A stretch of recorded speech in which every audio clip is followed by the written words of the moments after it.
దాన్ని నిరసిస్తూ మా పార్టీకి సంబంధించిన నాయకులు కార్యకర్తలు రైతులకు తోడుగా నిలబడుతూ రైతుల పక్షాన రైతులతో కలిసి ఆర్డీఓలకు నిన్న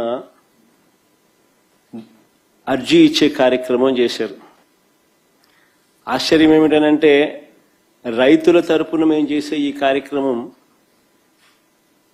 అడ్డుకుంటూ ఏకంగా పోలీసులు దీన్ని అణగదొక్కే కార్యక్రమం ఏ మాదిరిగా చేస్తారు అని చెప్పి చూస్తే ఆ నోటీసులు ఒకసారి చూపించండి, ఒకసారి ప్లే చేయండి ఒకసారి.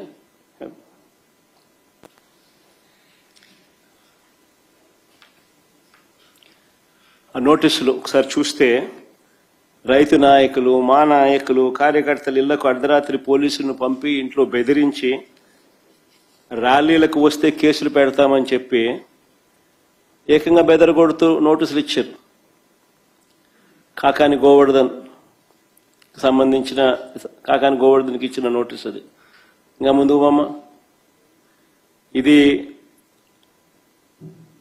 కురసాల కన్నబాబు అన్నకి ఇచ్చిన నోటీస్ అది. ఈ పక్క లేళ్ళ అప్పిరెడ్డికి ఇచ్చిన నోటీసు, అంబటి రాంబాబుకి ఇచ్చిన నోటీసు, ఇంకా ఆ పక్క అనంత వెంకటరామరెడ్డికి ఇచ్చిన నోటీసులు. రైతుల తరపున రైతులకు తోడుగా వైఎస్ఆర్ కాంగ్రెస్ పార్టీ నాయకులు పార్టిసిపేట్ చేస్తే ఇచ్చిన నోటీసులు నేను మీకు చూపిస్తా ఉన్నా. ఏం తప్పు అని అడుగుతా ఉన్నా. అంటే రైతులు ఏమైనా పర్వాలా, ఏమి నాశనం అయిపోతా ఉన్నా కూడా ఎవరు నోరు విప్పకూడదా? ఎరువులు అందని పరిస్థితి కనిపిస్తా ఉన్నా కానీ, ఎరువులు దొరక్క రైతులు అగసాట్లు పడతా ఉన్న పరిస్థితులు కనపడతా ఉన్నా కానీ, ఏ పంటకు గిట్టుబాటు ధరలు రాని పరిస్థితి కనపడతా ఉన్నా కానీ వాళ్ళ తరపున మాట్లాడకూడదా?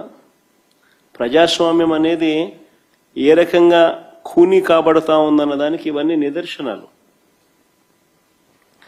అసలు రైతులు రోడ్డు ఎక్కాల్సిన పరిస్థితి ఎందుకు వచ్చింది? మీరు గన ఎరువులను అందించాల్సిన ఎరువులను అందించి ఉండింటే అసలు ఈ పరిస్థితే ఉండేది కాదు కదా. ఏ రైతు రోడ్డు ఎక్కే పరిస్థితే ఉండేది కాదు కదా.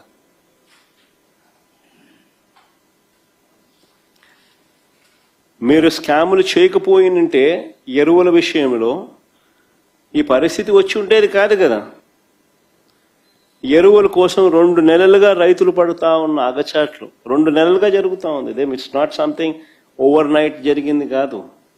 2 నెలలుగా ఇది కనిపిస్తూ ఉంది. 2 నెలలుగా రైతులు పడుతా ఉన్న అగచాట్లు దీనికి సాక్ష్యం కాదా అని అడుగుతా ఉన్నా. అసలు ఇంత అధ్వానంగా ప్రభుత్వాన్ని నడుపుతా ఉన్నారు. ఎరువుల కోసం అసలు రైతులు ఎలాంటి అగచాట్లు పడతా ఉన్నారు అనేది ఒకసారి ఫోటోలు ఒకసారి చూపించమ్మా. ఒకసారి క్యూలు చూడండి ఒకసారి. రైతులకు ఎరువులు దక్కక కృష్ణా జిల్లా ఘంటసాల మండలం లంకపల్లి పిఎస్సి వద్ద కానీ మునుగమ్మ పార్వతీపురం మన్యంలో విజయనగరం ఎస్కోటలో ఎరువుల కోసం బారులు తీరిన రైతులు,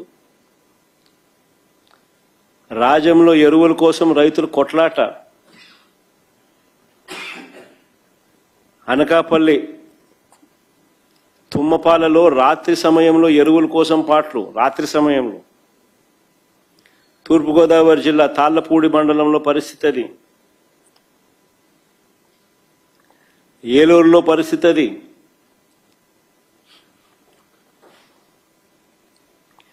నూజివీడు నియోజకవర్గంలో పరిస్థితి అది, ఎన్టీఆర్ జిల్లా గొల్లపూడి ఎరువుల కోసం క్యూ కట్టిన రైతుల పాదరక్షలు, గుంటూరు జిల్లా రేపల్లె వ్యవసాయ మార్కెట్ యార్డ్ గోడౌన్ వద్ద రైతుల ఆందోళన, ఎరువుల కోసం ఇదంతా. పామరు మండలంలో ప్రకాశం జిల్లా పామూరు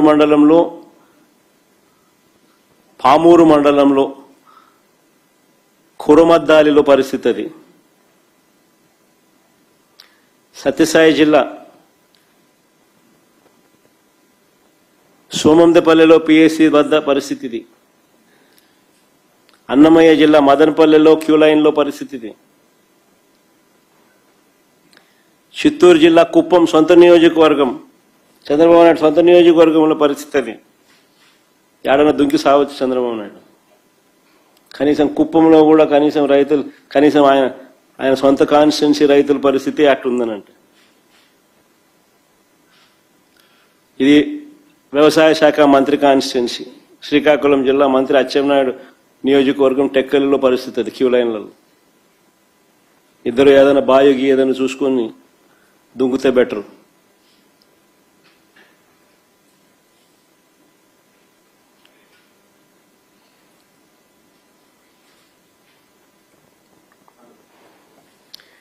నేను ఒకటే అడుగుతా ఉన్నా మిమ్మల్ని అందరినీ కూడా, అసలు మీ ద్వారా ప్రజలందరినీ కూడా ఆలోచన చేయమని అడుగుతా ఉన్నది ఒకటే. వైఎస్ఆర్సిపి పాలనలో, అంటే మా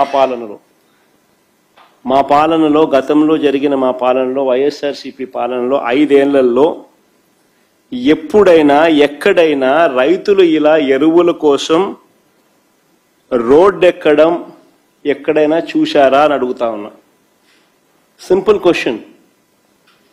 వైఎస్ఆర్సిపి 5 ఏళ్ల పాలనలో ఎప్పుడైనా ఎక్కడైనా ఇలా రైతులు ఎరువుల కోసం అగచాట్లు పడడం, రోడ్డెక్కడం ఎక్కడైనా ఎప్పుడైనా చూశారా అని అడుగుతా ఉన్నా. మరి ఎందుకు జరగలేదు? వైఎస్ఆర్సిపి ప్రభుత్వ హయాంలో ఎందుకు జరగలేదు? ఎందుకు చంద్రబాబు నాయుడు గారి హయాంలో మాత్రమే ఎందుకు జరుగుతూ ఉన్నాయి? అదే ముఖ్యమంత్రి పదవే కదా. అప్పుడు జగన్ ఉన్నాడు, ఇప్పుడు చంద్రబాబు ఉన్నాడు. అదే ముఖ్యమంత్రి పదవే,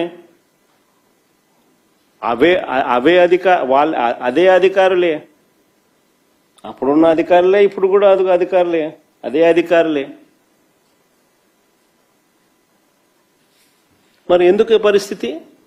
ఇప్పుడు ఎందుకు ఆ పరిస్థితి ఉంది, అప్పుడు ఎందుకు ఆ పరిస్థితి లేదు? కారణం జగన్ అనే వ్యక్తికి రైతుల మీద, రైతులకు కష్టాలు రాకూడదు, ఉండకూడదు అని తాపత్రయం ఉండేది. తాపత్రయం ఉండి రైతులకు మంచి చేయాలి, రైతులకు మంచి జరగాలి అనే ఆలోచనలో ఉంటే ఇలాంటి పరిస్థితులు ఉండవు. అది తేడా. ఇక్కడ పరిస్థితి ఎందుకు అనంటే దీంట్లో కూడా స్కాములు చేసి దీంట్లో కూడా డబ్బెత్తాలన్న ఆలోచన చేస్తూ ఉన్నారు కాబట్టి పరిస్థితి ఇది.